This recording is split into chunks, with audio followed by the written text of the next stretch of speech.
Bomb threat targets church screening film exposing CCP's organ harvesting.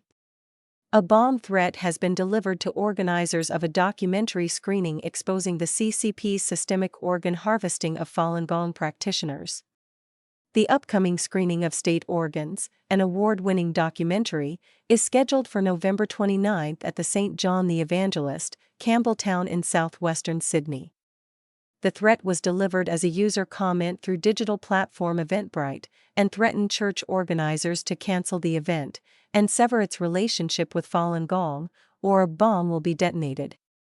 On November 25, organizers were notified by Eventbrite of the message and informed that law enforcement had been notified. On November 11, 2025, a user submitted the following threat through our platform: a bomb has been placed in the church if the event is not cancelled by tomorrow night. Cooperation with Falun Gong is not terminated and a statement is not made online. The bomb will be detonated. Eventbrite has notified local law enforcement in Australia and shared details of the report, including the source information. We recommend contacting law enforcement directly if they have not already reached out to you regarding this matter. Additionally, consider informing your venue about this report so they can assess any security measures. We take all security reports seriously and are committed to supporting you. While the threat may be poorly worded, it echoes similar incidents overseas linked to the Chinese Communist Party's transnational repression efforts targeting overseas dissidents and religious minorities, while interfering and hampering democratic institutions. It has also been called a more aggressive form of foreign interference by the G7. In February 2025, the John F. Kennedy Center for the Performing Arts in Washington, D.C. was evacuated after a fake bomb threat targeted Shenyun Performing Arts. Shenyun was founded in 2006 by practitioners of Falun Gong and displays classical Chinese dance and music from the era before the communist takeover. Meanwhile, the documentary State Organs, which has screened multiple times across Australia this year, sheds light on the Chinese Communist Party's atrocity of harvesting organs from Uyghurs and practitioners of Falun Gong, which has been subjected to a 25-year persecution by the CCP. This bomb threat marks one of the first instances where such a threat has occurred, not only against the screening, but against the Falun Gong community in Australia. It also comes as the CCP's third highest-ranking official, Zhao Leji, completes his diplomatic tour of Australia, which has seen pro-CCP groups harassing Falun Gong protesters trying to hold the regime to account for its human rights abuses. The Epoch Times understands that NSW police have already searched St. John the Evangelist Church and found no signs of explosive material.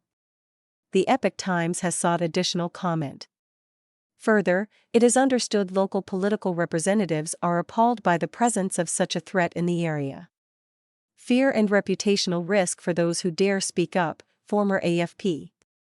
Paul Johnstone, a former member of the Australian Federal Police, said such intimidation was aimed at creating fear and reputational risk for those considering discussing sensitive issues.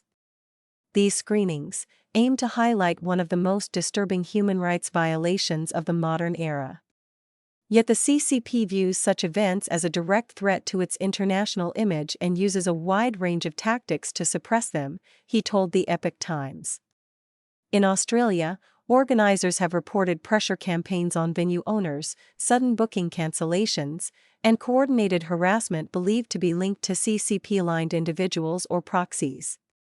The intention is simple: create fear, financial burden, and reputational risk for anyone who dares to discuss topics the CCP labels sensitive. Former Chinese state journalist Qing Lei has also shared concerns about the pervasive fear in Australian society when it comes to criticizing the CCP or standing up for rights. Sometimes when I'm with Chinese Australians, there will be this: if we're taking a group photo, a few will opt out because they say, "I'm going to China soon," Lei told an audience at the Gallery of Modern Art in Brisbane. Meanwhile, John Stone, who was formerly with the Australian Defence Force and has lectured at Chinese universities on security, said intimidation was just one tool in the vast array of seemingly disparate methods used in the CCP's transnational repression campaign. Tactics include online targeting, monitoring of diaspora communities, threats against activists' family members in China, attempts to influence local politicians, and infiltration of community organizations, he said. Many Chinese Australians, including Falun Gong practitioners, Uyghurs, Tibetans, and pro-democracy advocates, report being photographed at rallies, approached by suspicious individuals, or pressured through social connections not to participate in public discussions. Why Australians should mobilize to protect Falun Gong. The former ADF officer also explained why the CCP saw Falun Gong as a threat. In reality, Falun Gong threatens no one outside the CCP's political hierarchy. The spiritual movement does not advocate violence, political overthrow, or social disruption. It does not threaten communities, governments, or individuals in Australia or any other democratic country, said John Stone. The only entity threatened by Falun Gong is the CCP itself, because the movement represents a large, independent civil organization that the party cannot control. Its popularity in the 1990s, combined with its message of moral autonomy, directly challenged the CCP's monopoly on ideology and loyalty.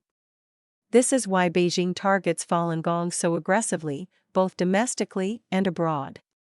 John Stone also explained why standing up for events like these hosted by Falun Gong practitioners was important. Defending these events is essential for protecting free speech, academic freedom, and the democratic right to openly discuss human rights abuses, no matter how inconvenient these truths may be for the CCP, he said.